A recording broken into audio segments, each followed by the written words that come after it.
예, 비하인드 뉴스 안지연 기자가 나와 있습니다. 안 기자, 첫 번째 키워드부터 볼까요? 네, 첫 키워드 특급 배송입니다. 예, 사진으로 보니까 김정은 위원장이 선물했다는 자연송이 사진인 것 같군요. 네, 맞습니다. 김정은 위원장이 이 송이버섯을 선물한 게 바로 어제였는데요. 청와대는 이를 실향민 4천 명에게 나눠주겠다 이렇게 밝혔었는데 이를 벌써 받은 실향민의 사진과 이 사연이 인터넷상에 올라와 있습니다. 예, 어떤 사연이 있던가요? 네, 먼저 이 한 할머니가 보시는 것처럼 이 송이버섯을 받고 이처럼 눈물을 닦고 있는 모습입니다. 할머니 가족과 그래서 저희가 통화를 해봤는데요. 예. 오늘 오전에 이 송이버섯을 받았고 이 할머니가 왜 대통령이 이런 선물을 자신에게 보냈냐 이런 질문을 가족들에게 했다고 합니다. 예. 이 북한에서 온 선물이라는 것을 듣고 할머니는 이처럼 아무 말 없이 하염없이 눈물을 흘렸다고 합니다. 할머니는 올해 95살인데요. 북한에는 여동생 4명이 있다고 합니다. 예. 항상 그리워하면서 이산가족 상봉 뉴스가 나올 때마다 왜 자신을 만나지 못하냐 이러면서 가족들에게 가슴 아파했다고 하는데요. 예. 여동생이 있는 북한에서 온 이 송이버섯을 보고 그리움과 이 고마운 마음이 들어서 눈물을 흘린 걸로 보입니다. 예. 자, 또 다른 사연이 있습니까? 네, 또 다른 사연들도 있었는데요. 보시는 것처럼 모습은 나와 있지 않지만 할머니가 많이 편찮으셔서 이렇게 안타깝다. 이런 손자딸의 사연이 올라와 있었고요. 예. 또 다른 사연을 보시면 올해 94살인 할아버지인데 송이버섯과 함께 이렇게 동봉된 문재인 대통령의 카드를 들고 기뻐하는 모습도 보였습니다. 예.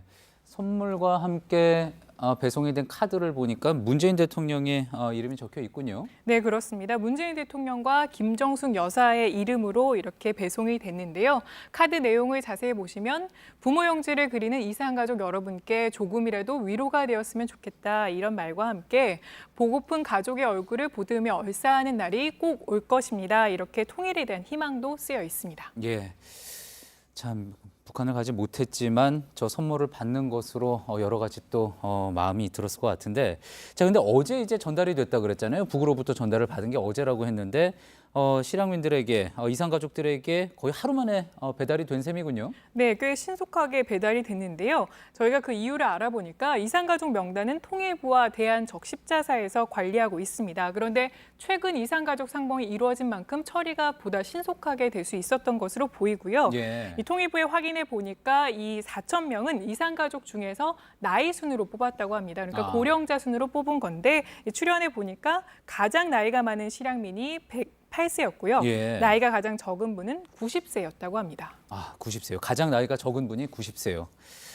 예, 왜 이산 가족이 또 앞으로 정리화돼야 되는지 보여주는 대목인 것 같습니다. 네. 다음 키워드 한번 볼까요?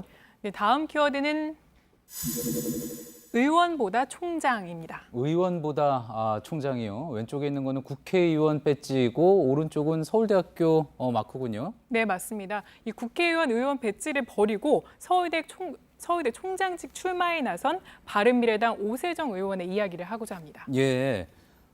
그러니까 서울대 총장으로 선임이 된 게 아니라 이제 출마를 하기 위해서 그만뒀다는 거군요. 네, 맞습니다. 예, 의원직 왜 그러면 사퇴를 한 겁니까? 그래서 저희가 오 의원한테 전화를 해봤습니다. 오늘 바른미래당에 그랬더니 오 의원은 바른미래당의 오늘 지도부에 얘기를 했고 국회의원 사직서도 제출했다고 합니다. 예. 서울대 총장직 후보 상태에서 의원직 사퇴가 필수적인 요건은 아니었지만 자신이 그만큼 진정성이 있다, 이런 진정성을 보여주기 위해서 의원직 사직서를 제출했다, 이렇게 밝혔습니다. 예, 서울대 총장직에 출마하기 위해서 의원직 사퇴가 필수 요건인 것도 아니었군요.